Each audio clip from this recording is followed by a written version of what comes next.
জয় গুরু। আমি আজকে আমার এক গুরু বোনের দুঃখের কাহিনী বলব।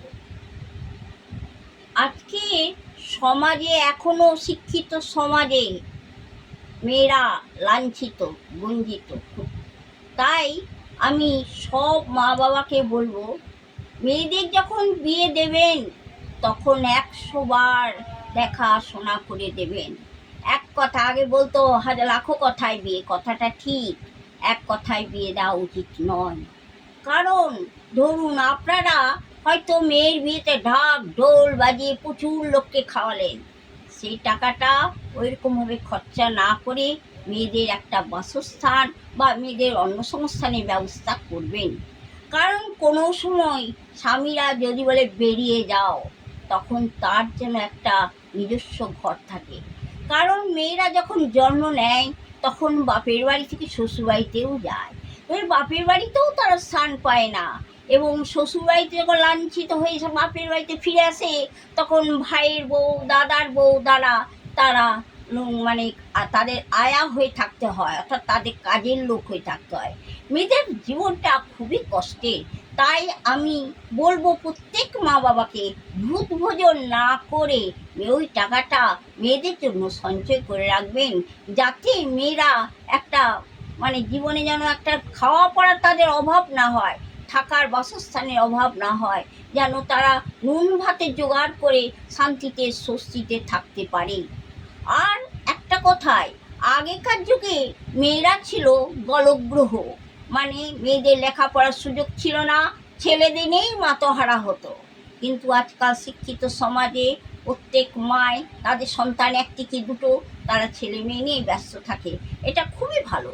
কিন্তু তবুও বলবো যে তাদের ব্যবস্থা আপনারা মা বাবারা বেঁচে থাকতে থাকতেই করে যাওয়া উচিত। কারণ মেয়েরা যদি কোনো সময় শ্বশুরবাড়িতে লাঞ্ছিত হয়, তখন নিজের যেন একটা মাথার ছাদ থাকে এবং অন্য সংস্থানের ব্যবস্থা থাকে। আর দ্বিতীয় নাম্বার, আজকালকার বিয়ে হলে মেয়েদের মাদের নানান কথা শুনতে হয়, বলে কি না মেয়ের মারাই সংসার ভাঙে। কিন্তু আমি বলবো, শুধু মেয়ের মারাই সংসার ভাঙে না, ছেলের মারাও সংসার ভাঙে, ছেলের বৌদিরাও সংসার ভাঙে, ছেলের বোনেরাও সংসার ভাঙে। তাই আজকে মাদের, মা হচ্ছে একটা নারী জাত, এবং মাকে আমি বলবো মেয়েদের পাশে থাকবেন। কারণ আপনিও নারী, আপনার শ্বশুরবাড়িতে যখন আসেন আপনার জীবনটা কিভাবে কেটেছিল, কত কষ্ট করতে হয়েছিল, সেই ভেবে মেয়ের পাশে আপনি দাঁড়াবেন।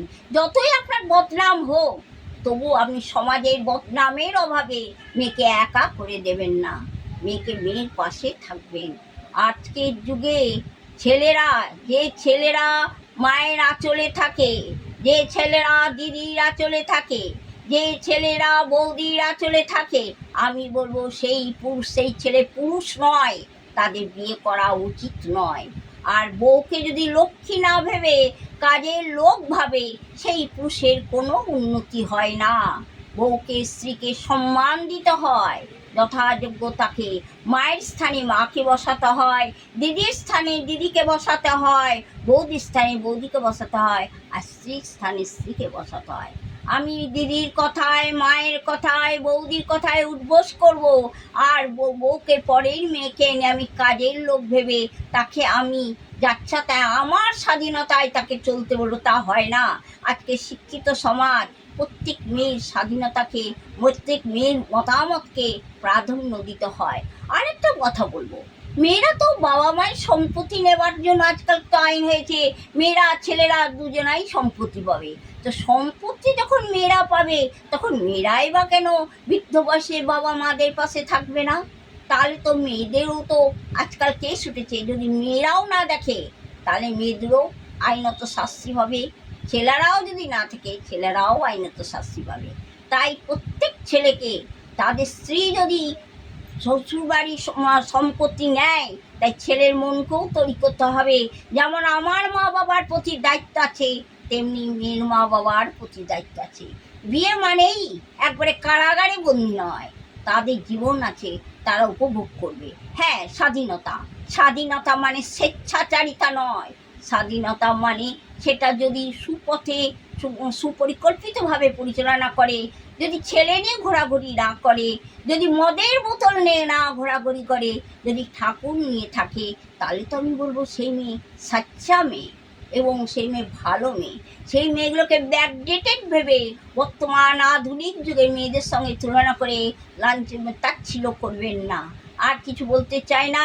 এটাই আমার বলার মানে অভিযোগ যে মেয়েরা আজও পর্যন্ত শিক্ষিত সমাজে শিক্ষিত হয়েও লাঞ্ছিত হচ্ছে। তাদের কোনো ইচ্ছার মানে মতামতের কোনো দাম নেই। তার ছেলেরা পুরুষরা যা মনে করবে তাই করবে, কিন্তু তা উচিত নয়। প্রত্যেক একটা যখন স্বামী স্ত্রীর সংসার কখন সুখের হয়, স্বামীও স্ত্রীকে অ্যাডজাস্ট করবে, স্ত্রীও স্বামীকে অ্যাডজাস্ট করবে। আমি স্ত্রীকে আমি পুরুষ বলে সে প্রশাসিত সমাজের মতন আজকেও মেয়েকে অত্যাচার করলে চলবে না। মেয়েদেরও শিক্ষিত মেয়ে নিচ্ছেন, শিক্ষিত সমাজ যাচ্ছে, শিক্ষিত সমাজে আজকে যুগ পাল্টেছে। আগেকার মতন মেয়েদের ওরকমভাবে গলগ্রহ মনে করবেন না, মেয়েদেরও সম্মান আছে।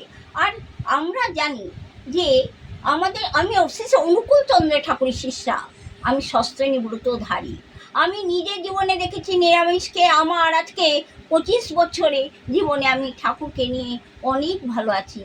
অনেক ডিম মাছ মাংস না খেয়ে আমি সুস্থ আছি, প্রত্যেকেই সুস্থ আছে। তাই কোনো মা যদি তার সন্তানকে নিরামিষ মাছ মাংস ডিম না খেতে চায়, তাহলে তাকে জোর করা উচিত নয়।